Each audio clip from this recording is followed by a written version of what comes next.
زندگی ایک مرتبہ ملی ہے اور یہ زندگی اللہ کی امانت ہے۔ اللہ تعالیٰ نے ہمیں اپنی بندگی کے لیے پیدا کیا ہے۔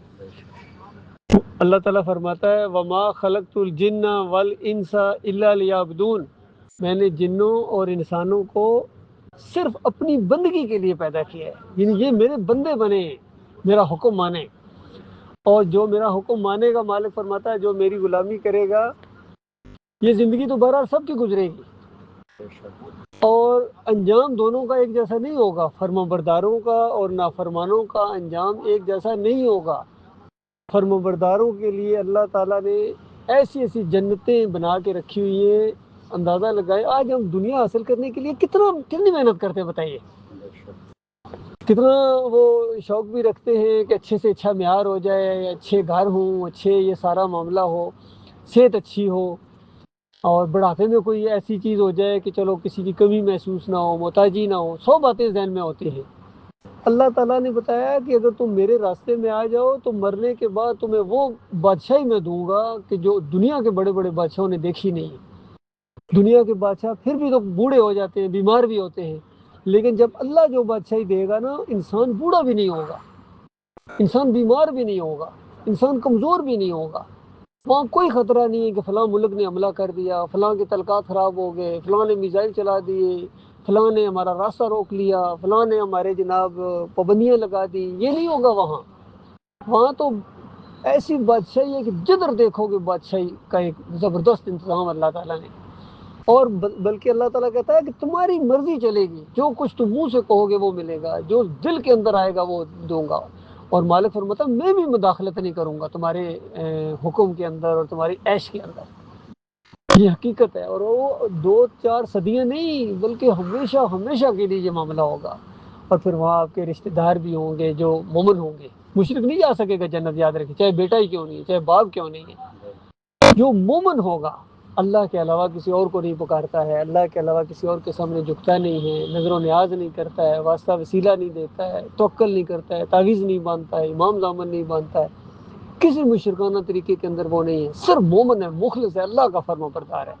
اگر کوئی گناہ ہو گئے تو توبہ کرتا ہے، معافی مانگتا ہے اپنے مالک سے، مالک فوراً معاف کر دیتا ہے۔ کیسا رب ہے اللہ تعالیٰ! اور دوسری طرف وہ انسان ہے، اللہ تعالیٰ فرماتا ہے اگر تم زمین اور آسمان بھی نیکیوں کے ساتھ بھر کے آ گئے نا، لیکن میرے ساتھ ایک شرک کر کے آ گئے، ایک صرف، کہ میرے علاوہ کسی اور کو پکارا ہے، یا اللہ مدد کی بجائے تم نے یا علی مدد کہہ دیا، یا رسول مدد کہہ دیا، یا غوث مدد کہہ دیا ایک مرتبہ، یا ایک چھوٹی سی نظر و نیاز کر دی، واسطہ وسیلہ، جو بھی شرک کی جتنی بھی قسمیں ہیں، تعویذ باندھا، امام دامن باندھا، اللہ تعالیٰ کہتا ہے میں ساری نیکیوں برباد کر دوں گا۔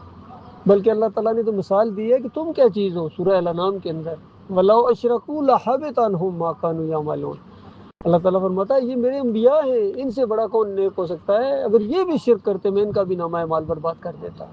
سورہ زمر میں فرمایا لَئِنْ أَشْرَكْتَ لَيَحْبَطَنَّ عَمَلُكَ، آخر نبی ہیں آپ، ہر نبی کو یہ بات میں نے بتائی ہے، لَئِنْ أَشْرَكْتَ، اگر تو نے بھی شرک کیا، لَيَحْبَطَنَّ عَمَلُكَ، تیرا عمل ضائع ہو جائے گا، وَلَتَكُونَنَّ مِنَ الْخَاسِرِينَ، اور ضرور بالضرور تم خسارہ، نقصان کچھ والوں میں شامل ہو جاؤ گے۔ اللہ کے بندو یہ غور کرو، یہ دنیا ایک مرتبہ ملی، اگر ایک دفعہ شرک پر مار کے بتاؤ کیا کرو گے، کون بچائے گا، کچھ سوچو نا، کوئی بھی نہیں بچا سکے گا، یقین کیجیے، چاہے پوری دنیا کی فوجیں آپ کے ساتھ ہیں، دنیا کے صدر رہے ہو، فیلڈ مارشل رہے ہو، وزیر اعظم رہے ہو، چیف جسٹس رہے ہو، بڑے عالم تھے، بڑے لیڈر تھے، بڑے سائنسدان تھے، نہیں بچا سکے گا، کوئی چیز نہیں آپ کو بچا سکے گی۔ آج موقع ہے مرنے سے پہلے، دیکھو موت کسی ٹائم آ سکتی ہے، کوئی پتہ نہیں ہم کل یہ دیکھیں گے یا نہیں۔ آج جہاں ہم کھڑے ہیں بیٹھے ہیں، کل کتنے تھے آج قبروں میں ہیں، مر گئے، ہم نے بھی مر جانا ہے۔ تو مرنے سے پہلے اس بات کو جو بندہ سمجھ گیا وہ مومن ہے، اور اس کو جو پھیلاتا ہے وہ تبلیغ والا ہے۔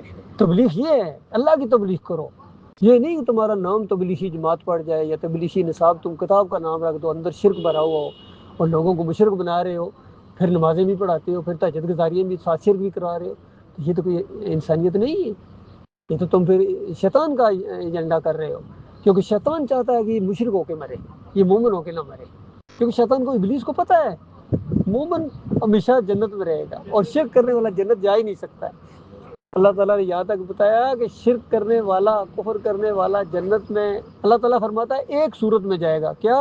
تم سوئی کے ناکے سے اونٹ گزار دو۔ یہ سمجھانے کے لیے ہم جانتے ہیں سوئی کیا ہوتا ہے، اس کا ناکا کیا ہوتا ہے، اونٹ کیا ہوتا ہے، نہیں گزر سکتا۔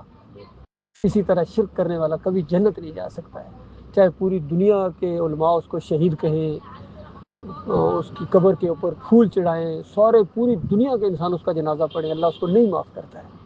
یہ اللہ کی کتاب کا فیصلہ ہے، یہ میری بات نہیں ہے، یقین کیجیے۔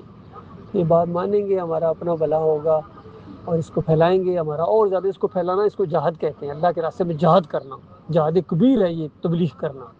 اور پھر ظاہری بات ہے جب تبلیغ کرو گے مخالفتیں بھی ہوں گی، انبیاء کی مخالفتیں ہوئی ہیں، لوگوں نے مارا ہے، پیٹا ہے، گالیاں دی ہیں، جنگیں ہوئی ہیں۔ اس نقطے پر جنگ ہو نا، تب وہ اللہ کے راستے کی جنگ ہے، حق اور باطل کی جنگ وہ ہے۔ ایک طرف حق ہے، ایک طرف باطل ہے، شرک۔ یہ معاملہ ہے میرے پیارے بھائی۔